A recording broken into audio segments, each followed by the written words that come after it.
আজ অষ্টাদশ পর্বে আমি গুরুদাদুর লীলার আরো কিছু কিছু দিক তুলে ধরার চেষ্টা করব এবং 2024 সালের নভেম্বর মাসে যে শিলিগুড়ি উৎসব হয়েছিল সেই ব্যাপারে বিশেষ বিশেষ কিছু দিক আমি তুলে ধরার চেষ্টা করব। তার কারণ এই শিলিগুড়ি উৎসব আমার কাছে একটি অন্যতম স্মরণীয় উৎসবের মধ্যেই একটি। তার কারণ 2013 সালে গুরুদাদুর শিউরি উৎসবের সময় আমার মায়ের দীক্ষা হলেও আমার কিন্তু প্রথম গুরুদাদুকে দর্শনই হয়েছিল 2014 সালের নভেম্বরে শিলিগুড়ি উৎসবের সময়। প্রথম 8ই নভেম্বর আমি গুরুদাদুকে দর্শন করেছিলাম এবং উৎসব শেষ হয়েছিল 10ই নভেম্বর। তো 10ই নভেম্বর তখন শেষ দর্শন হয়েছিল 14 সালের মতো, এবং পরবর্তীকালে 2024 সালে ঠিক তার 10 বছর পরেই যখন আবার শিলিগুড়ি উৎসব মহা সমারোহে গুরুদাদুর কৃপায় এবং সকল শিলিগুড়ির গুরু ভাই বোনদের নিরলস পরিশ্রম এবং উদ্যোগে সাধিত হলো, তখন আবার সেই উৎসব শুরু হয়েছিল। 7ই নভেম্বরে আবার দর্শন করলাম এবং 10ই নভেম্বর পর্যন্ত উৎসব চলেছিল। পরের দিন তারপরে আবার যে যার স্থানে ফিরে গেছিলাম। তো যথারীতি শিলিগুড়ি উৎসবের এবার প্রথম থেকে শুরু করি। গুরুদাদু তো 24 সালের অক্টোবর মাসেই জ্যোৎস্না জেঠিমাদের ঘরে উপনীত হয়েছিলেন এবং ওনাকে ঘিরে আনন্দ উৎসব, আনন্দ বার্তা সবকিছুই শুরু হয়েছিল। সমস্ত শিলিগুড়ির গুরু ভাই বোনেরা খুবই আনন্দ করছিলেন, গুরুদাদুকে নিয়ে আনন্দ উৎসবে মেতেছিলেন। এইগুলি সমস্তই আমরা কিন্তু হোয়াটসঅ্যাপে বিভিন্ন মিডিয়ার মাধ্যমে দেখতে পাচ্ছিলাম এবং মনে হচ্ছিল যে ক্রমে ক্রমে তো নভেম্বর আসবেই, নভেম্বরে যখন উৎসব হবে মহা সমারোহে 3 দিনের উৎসব, তখন আমরাও গিয়ে এরকম আনন্দ করতে পারবো। তো আমাদের গুরু ভাই বোনরা শিলিগুড়িতে যারা আছেন তারা তো প্রত্যেকেই ভীষণ আনন্দ করছেন এই সময়। আসলে সদ্গুরু মহাপুরুষ আমাদের গুরুদাদু যেখানেই উপস্থিত হন সেখানেই তো আনন্দ ধারা প্রবাহিত হয়, তাই দেখে খুব আনন্দ লাগছিল সবাইকে। তো ক্রমে ক্রমে তো তারপরে আমার এর বিগত সপ্তদশ পর্বে আমি বলেছিলাম যে আমার কিভাবে ধনতেরাসের দিনে আকস্মিক শরীর খারাপ হয়েছিল এবং গুরুদাদুর কৃপাতে সেটি সঙ্গে সঙ্গে সেই বিপদ থেকে আমি উদ্ধার পেয়েছিলাম। তো তারপরে মায়ের যখন ব্যথা বাড়লো নভেম্বরের শুরুর দিকে, প্রথমে মনে হয়েছিল যে হয়তো শিলিগুড়ি উৎসব যাওয়া হবে না। তো ইতিমধ্যে গুরুদাদুর কে মা স্বপ্নে দর্শন করলো যে গুরুদাদু ফুলের মুকুট পরে এবং রজনীগন্ধার মালা পরে সুসজ্জিত ভাবে গাড়ির ওপরে রথে বসে আছেন এবং চারিদিকে মিছিল হচ্ছে, যেরকম প্রসেশন বেরোয় সেই প্রসেশন গুরুদাদুকে নিয়ে সবাই আনন্দ করছে হরিনাম সংকীর্তনের মধ্যে দিয়ে, এবং আমার মাও সেখানে প্রণাম করছে গুরুদাদুকে। তো তখন মা মনে করেছিল যে কি জানি বোধহয় হয়তো আর যাওয়া হবে না শিলিগুড়ি উৎসবে, তাই বাবা আমাকে এইভাবে দর্শন দিলেন। মায়ের মুখ থেকে আমিও সেই স্বপ্নের কথা কিন্তু শুনেছিলাম। আমি বললাম যে দেখো গুরুদাদুর এটার মাধ্যম দিয়ে কি লক্ষণ, কি ইঙ্গিত প্রকাশ পাচ্ছে আমরা তো বুঝতে পারছি না, হয়তো আমাদের যাওয়া হবে, গুরুদাদুর কৃপা থাকলে নিশ্চয়ই যাওয়া হবে, তুমি চিন্তা করো না। তো যথারীতি গুরুদাদুর কৃপাতে কিন্তু আমাদের ফাইনালি আমরা মানে যাব, এটা আর কি একদম নিশ্চয় হয়ে গেল। সেই মতো সমস্ত গোছ গাছ মোটামুটি 3 দিন ধরেই চললো। সমস্ত গোছানো হয়ে যাওয়ার পরে আমরা 6ই নভেম্বর জার্নি শুরু করলাম।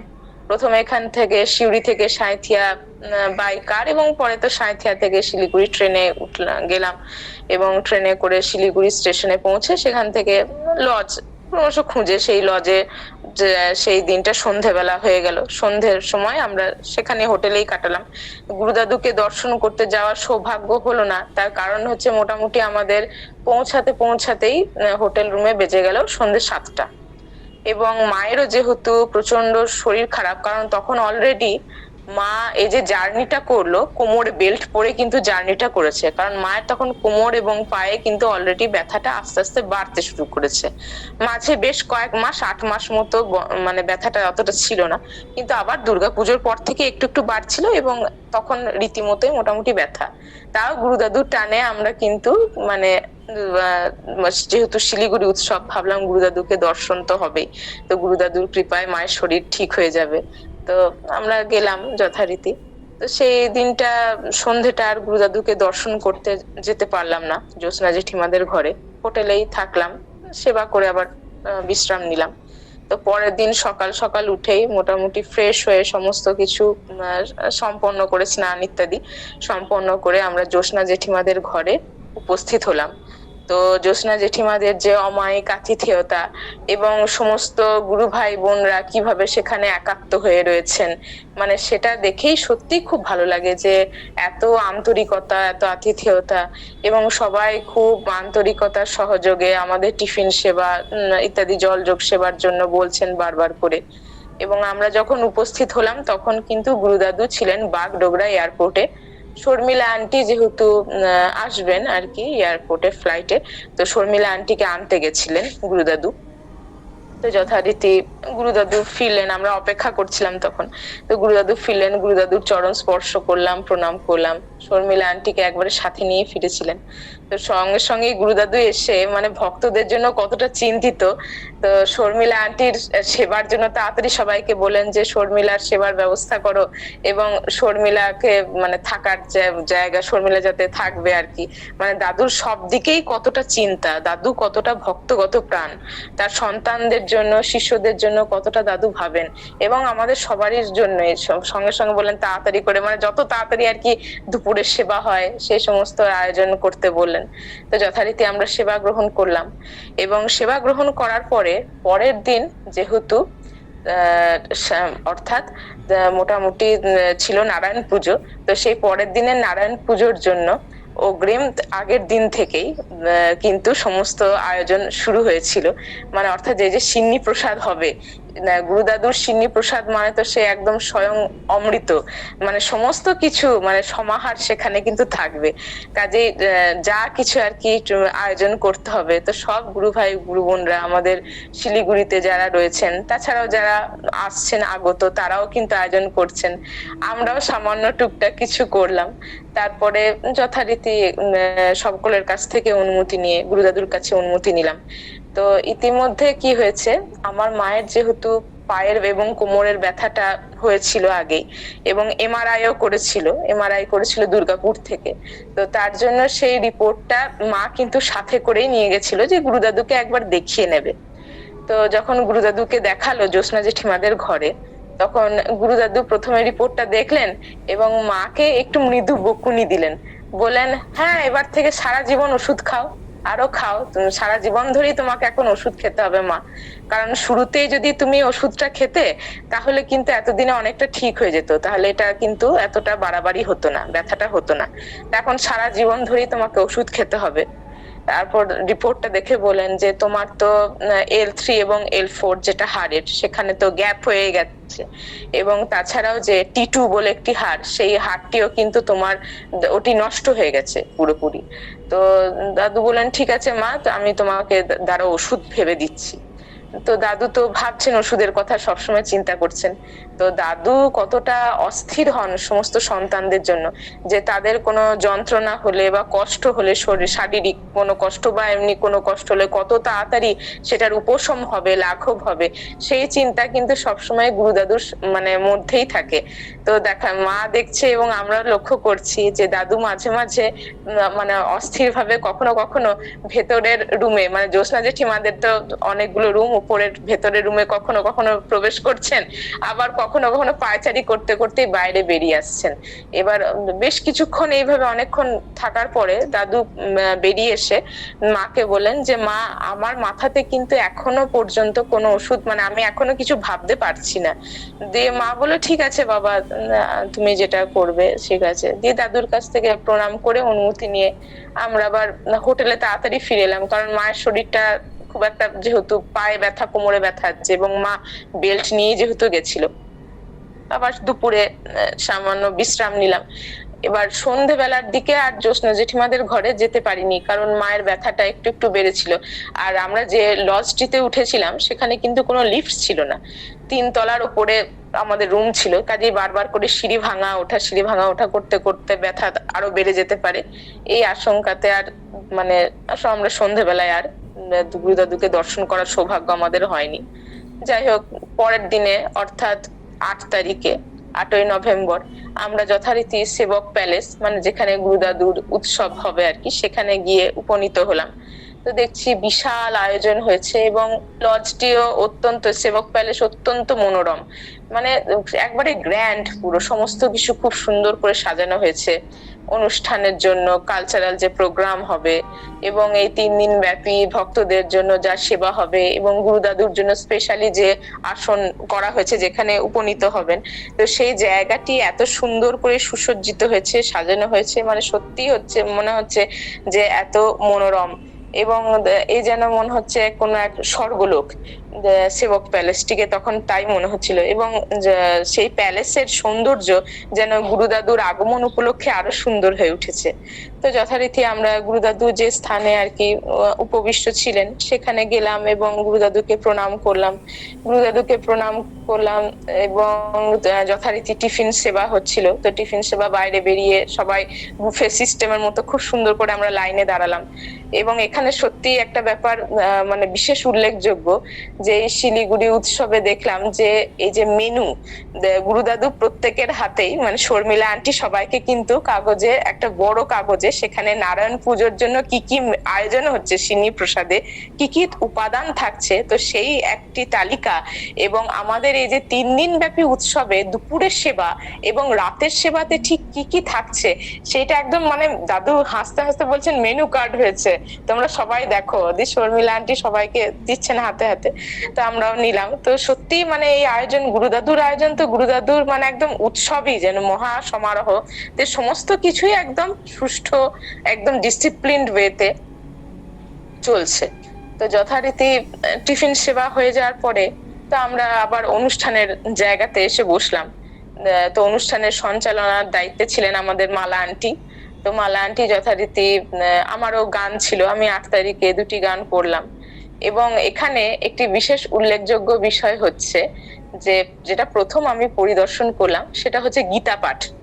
এর আগে মানে গীতা পাঠ আমি কোনোদিনও গুরুদাদুর উৎসবে, মানে আমি যে যে উৎসবগুলোতে উপস্থিত থাকার সৌভাগ্য অর্জন করতে পেরেছি সেগুলোতে এর আগে আমি কোনোদিনও দেখিনি, কিন্তু প্রথম আমি শুনলাম এখানে এসে যে, এবং মালা আন্টিও বললেন যে লঙ্কা থেকেও আমাদের গুরু ভাই গুরু বোনরা এবং প্রদীপ মামারা আসছেন, তাছাড়াও অসীম আঙ্কেল এবং সুমন আন্টি এসছেন এবং নিরঞ্জন পিসেমশাই, উষা পিসি রয়েছেন, এরা আসছেন।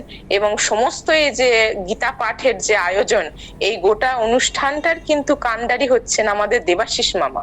তো আমার তো খুব কৌতূহল হলো যে গীতা পাঠ কিরকম ভাবে, মানে এরকম হয় আমি দেখবো একবার।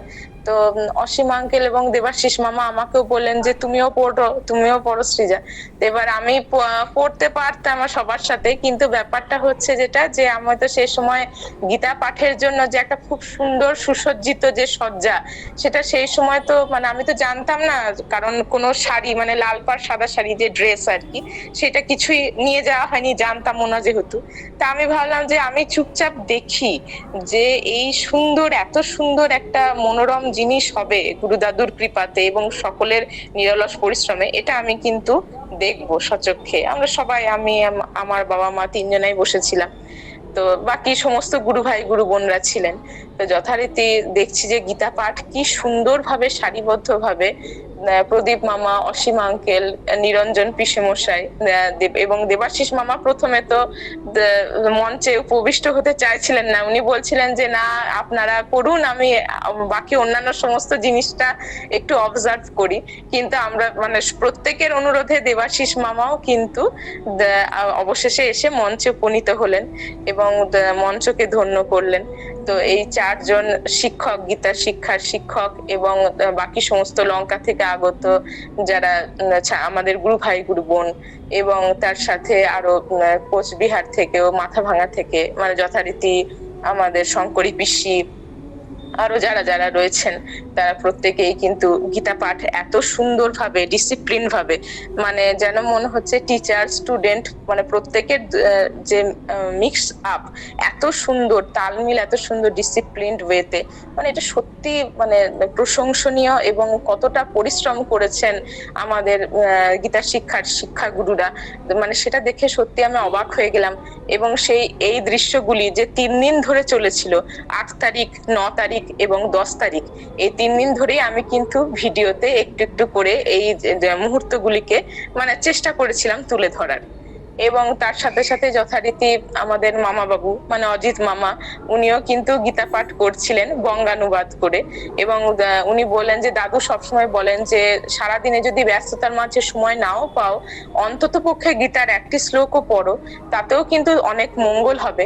এবং দাদু সবসময় বলেছেন যে প্রথম থেকে অষ্টাদশ অধ্যায় অব্দি একটু একটু করে প্রথমে বঙ্গানুবাদটাই তোমরা পড়তে থাকো। বঙ্গানুবাদ যখন একদম তোমাদের আত্মস্থ হয়ে যাবে, তখন আস্তে আস্তে তোমরা সংস্কৃত শ্লোক বলার চেষ্টা করবে। এবং এই করতে করতেই দেখবে ক্রমাগত ভাবে চর্চার মধ্যে দিয়ে, এবং কি হয়, গুরুদাদুর কৃপা থাকলে, ঈশ্বরের কৃপা থাকলে, এবং বাকি গীতা শিক্ষা গুরুদের আশীর্বাদে কি হয়, ক্রমাগত তোমার কিন্তু ভেতরে ভেতরে আত্মস্থ হয়ে উঠবে সেই জিনিসটি। এবং সেটাই আমি লক্ষ্য করছিলাম যে সত্যি এত অপূর্ব জিনিস আমি তো জানতাম না। এবং আমার মনে হচ্ছিল যে আমিও যদি মানে করতে পারতাম সবার সাথে। কিন্তু আমি দেখলাম যে এটাই মানে এত সুন্দর পরিবেশটা, এটা কিন্তু দর্শনেও অনেক প্রাপ্তি। তো এই মুহূর্তগুলিকে কিন্তু আমি তুলে ধরেছিলাম। এবং তার সাথে সাথে আরেকটি বিশেষ খুব মানে আকর্ষণীয় জিনিস কিন্তু হয়েছিল, সেটা হচ্ছে 9th নভেম্বর, যেটা হলো ধামাইল নৃত্য। লঙ্কার আমাদের গুরু ভাই গুরু বোনদের গুরু বোনরা করেছেন সেগুলি, সে ধামাইল নৃত্য অপূর্ব। তার মাধ্যমে রাধা কৃষ্ণের যে লীলা কথা তুলে ধরা হয়েছে। তো আমার একটা জিনিস ভীষণ ভালো লেগেছিল, সেটা হচ্ছে যে রিগার্ডলেস অফ এজ, মানে একদম ছোট বাচ্চা মেয়ে থেকে শুরু করে যারা বয়স্ক রয়েছেন, জ্যেষ্ঠা যারা রয়েছেন, আমাদের জেঠিমা আন্টি স্থানীয়, তারা কিন্তু মানে কোনো রকম ভাবে তাদের মনেও কিন্তু কোনো সংকোচ নেই। মানে অনেক সময় কি হয়, বয়স্করা একটু সংকোচ করেন যে কি জানি, মানে অত্যন্ত পারদর্শিতার সাথে তারা কোনো কিছু হয়তো মানে করেন খুব সুন্দরভাবে, কিন্তু অনেক সময় স্টেজে হয় না যে একটা সংকোচ থাকে যে কি জানি কি হবে হয়তো এতজন মানুষের সামনে হয়তো। কিন্তু সেই সমস্ত ওনারা সংকোচ গুরুদাদুর কৃপায় কিভাবে নিঃসংকোচে ওনারা মঞ্চে উপবিষ্ট হলেন এবং এত সুন্দরভাবে নৃত্য পরিবেশন করলেন, আমাদের সকলকে খুব আনন্দ দিলেন। এবং তার সাথে সাথে কিন্তু নিপেন মামার শ্রীখোল সেই তালে তালে সমানে চলছিল। তো সেটার মিলে একটা অদ্ভুত সুন্দর পরিবেশ, স্বর্গীয় একটি পরিবেশ সৃষ্টি হয়েছিল। তো সেই মুহূর্তটিকেও কিন্তু আমি আমার মানে মোবাইলে ভিডিওর মাধ্যমে একটু তুলে ধরার চেষ্টা করেছিলাম। তো এই ক্রমাগত যে শিলিগুড়ি উৎসব, সেই রেস তো থেকেই যাচ্ছে। এবং তার সাথে সাথে ভক্ত দর্শন, মানে প্রতিদিনই গুরুদাদুকে যারা দর্শন করতে আসছেন, বাইরে থেকেও আসছেন। এবং আমার শিলিগুড়ির গুরু ভাই গুরু বোনদের মানে সত্যি একটা জিনিস ভাবছি যে বিশেষত যারাই রয়েছেন, এবং তার মধ্যে সর্বাপেক্ষা বয়োজ্যেষ্ঠ দেবাশিস মামা, তার যে উদ্যোগ, মানে সমগ্র পরিচালনা ব্যবস্থাতে তার যে উদ্যোগ, মানে সেটা সত্যি এই বয়সে যে মানুষের এত এনার্জি, এবং সেটা গুরুদাদুর কৃপাতেই, এবং ওনার নিজের যে মানে ভেতরের যে আত্মশক্তি, মানে সেটা সত্যি প্রশংসনীয়। এবং মানে এটা তো গুরুদাদুরই কৃপা। মানে এগুলো দেখেই আমি বারবার মানে এত আনন্দ লাগছিল। এবং এই যে প্রতিদিন 3 দিনের যে সেবা, এই 3 দিনের সেবার যে কি স্বাদ, মানে অমৃত একদম, এক একটা উপকরণ মানে কতটা বেছে এবং সুন্দরভাবে একদম ঠিক ঠিক মতো ভাবে সবাই সেবার ব্যবস্থা, মানে প্রত্যেকে সেবার মানে এতটা করে মানে সেবার পাচ্ছেন, সেটাতে মানে এতটা আনন্দ লাগছে দেখে। এবং তার সাথে সাথে যে রুমটিতে সেবা হচ্ছিল সেবক প্যালেসের সমস্ত কিছু এত সুসজ্জিত, মানে দেখে সত্যি মনে হচ্ছে এক অন্য মায়াবী জগতে কিন্তু চলে এসেছি। এটি সম্পূর্ণভাবেই কিন্তু গুরুদাদুর কৃপা। এরপরে 10 তারিখ অর্থাৎ 10ই নভেম্বর, যেদিনকে গুরুদাদুর উৎসবের শেষ দিন, সেই দিনকে তখন সন্ধ্যেবেলার দিনে আমরা গুরুদাদুকে দর্শন করতে গেলাম। কারণ পরের দিনে 11ই নভেম্বরই কিন্তু আমাদের আবার ট্রেন ছিল। তো এর প্রসঙ্গে আরেকটা কথা আমার বলতে খুবই ইচ্ছা করছে, সেটা হচ্ছে যে যখন এই শিলিগুড়ি উৎসব চলাকালীনই আমাকে দেবাশিস মামা এবং অসীম আঙ্কেল বলেছিলেন যে সৃজা, তুমি এরকম সকালের সৎসঙ্গে অন হও না কেন, সকালের সৎসঙ্গে অন হবে। কারণ 2022 জানুয়ারি থেকে সকালের সৎসঙ্গ শুরু হয়েছে, কিন্তু আমি শুধুমাত্র প্রথম অধিবেশনটার কথাই জানতাম গ্রুপে, যে সকাল মানে 6টা থেকে 8টার মধ্যে হয়ে যায়। এবার আমি কোনোদিনও মানে আমার সেই সৌভাগ্য হয়নি যে সকালের সৎসঙ্গ মানে দেখতে পারি আর কি, যে কি হচ্ছে না হচ্ছে, কিন্তু একটা মনে চিরকালে একটা কৌতূহল আমার ছিলই। এবার দেবাশিস মামা এবং অসীম আঙ্কেল দুজনেই বলেন যে তুমি কিন্তু জয়েন করবে এরকম ভাবে। আমি বললাম ঠিক আছে, করবো, জয়েন করার চেষ্টা করব, গুরুদাদুর কৃপা হলে, আপনাদের আশীর্বাদ হলে নিশ্চয়ই জয়েন করার চেষ্টা করব। তো এটা বলেছিলেন। এবং যথারীতি আবার ফিরে আসি সেই 10ই নভেম্বর সন্ধ্যেবেলার দিকে। তো সন্ধ্যেবেলায় যখন গুরুদাদুকে সবার দর্শন হয়ে গেল এবং বুড়নদা এবং বৌদি এসে আবার গুরুদাদুকে ফিরিয়ে নিয়ে গেল, কারণ সারাদিনের তো সকলের দর্শন শেষ, এবার উৎসব শেষ হয়ে গেছে, এবার গুরুদাদু একটু বিশ্রাম করবেন। তো গুরুদাদুর গাড়িটা যখন সেবক প্যালেস থেকে বেরিয়ে যাচ্ছে, তখন মনে হচ্ছে যেন যে মানে হঠাৎই যে প্যালেসের যে আলো, যে জ্যোতি, সেটা যেন ম্লান হয়ে গেল। মানে অর্থাৎ কি হয়, সদ্গুরুর উপস্থিতিতে, আমাদের গুরুদাদুর উপস্থিতিতে প্যালেস তো সবসময় এই 3 দিন ধরে মনে হচ্ছে আলোয় আলোকিত ছিল। মানে এত আয়োজন, এত আনন্দ, ঘন উৎসব, এত অনুষ্ঠান, মানে সমস্ত কিছুই আলোয় আলোকিত ছিল। তো সেটা যেন মনে হচ্ছে মুহূর্তে ম্লান হয়ে গেল। এবং সন্ধ্যেবেলার উৎসবগুলিতে এর আগে যে উৎসব হয়েছে 8 তারিখ এবং 9 তারিখে, বিকেলের উৎসবগুলিতে অংশগ্রহণ করার সৌভাগ্য আমার হয়নি। তার কারণ যেহেতু মা সবসময় আসলে কি ওই 3 তলার সিঁড়ি ভেঙে ওঠানামা করা, যদি ব্যথাটা আরো বেড়ে যায় এই আশঙ্কাতে আমরা মানে বিশ্রাম নিচ্ছিলাম, এবং মধ্যে মধ্যে কেবলমাত্র সকালগুলোতেই অংশগ্রহণ করার সৌভাগ্য হচ্ছিল। কিন্তু 10 তারিখে যেহেতু মানে ফাইনাল দিন, একদম অন্তিম দিন শিলিগুড়ি উৎসবের, কাজেই তখন আমরা গুরুদাদুকে দর্শন করার জন্য সন্ধ্যেবেলায় উপস্থিত হয়েছিলাম সেবক প্যালেসে। তো তার জন্য এই দৃশ্যটি দেখতে পেলাম যে গুরুদাদু গাড়ি করে, মানে বুড়নদা এবং বৌদির সাথে গাড়ি করে বেরিয়ে যাওয়ার সাথে সাথেই মনে হচ্ছে যে যেহেতু গুরুদাদু ওখানে যতক্ষণ পর্যন্ত উপস্থিত ছিলেন, সেবক প্যালেসটিও যেন মনে হচ্ছে এক স্বর্গীয় পরিবেশে ভরে উঠেছিল। কিন্তু গুরুদাদুর সাথে সাথে যখনই বেরিয়ে চলে গেলেন, তখনই মনে হচ্ছে যেন ম্লান হয়ে গেল সমস্ত কিছু। এবং গুরুদাদু থাকলে কি হয়, সদ্গুরু উপস্থিতি থাকলে কি হয়, সমস্ত কিছুই যেন একটা ডিসিপ্লিন ওয়েতে চলে, এবং আমরা ভক্তবৃন্দরা, সন্তানরাও যেন সব ডিসিপ্লিন ভাবেই থাকি, যে না এই জিনিসটা করতে হবে, এটা দাদু বলেছেন, দেখছেন, এই জিনিসটা করতে হবে, এটা করতে হবে, এটা করা যাবে না। কিন্তু মনে হলো গুরুদাদু ওখান থেকে রওনা দেওয়ার সাথে সাথেই সবাই কেমন যেন মানে ডিসিপ্লিনটা ভেঙে ফেললো, যে যার মতো থাকছে, এবং ম্লান হয়ে গেল যেন মনে হলো প্যালেসের জ্যোতি। কারণ সেখানে তো আমাদের মহাপুরুষ এতক্ষণ বিরাজমান ছিলেন, কিন্তু গুরুদাদুর যেই রওনা দেওয়ার সাথে সাথেই সেটি মানে মনে হচ্ছে সেই জৌলুস আর নেই। তো কোনো আমরা সেবা গ্রহণ করলাম, এবং যথারীতি সেবা গ্রহণ করে আমরা আবার নিজের হোটেলে ফিরে এলাম। পরের দিন ছিল আমাদের জার্নি, মানে অর্থাৎ শিলিগুড়ি থেকে সিউড়ি ফিরবো। তো সিউড়ি ফিরে এলাম, এবং সিউড়ি ফিরে এসে আমার একটা মনে কৌতূহল থাকলোই, যে এই তো দেবাশিস মামা এবং অসীম আঙ্কেল আমাকে বারবার করে বললেন যে সকালে সৎসঙ্গে জয়েন করতে, তাহলে আমি দেখি না।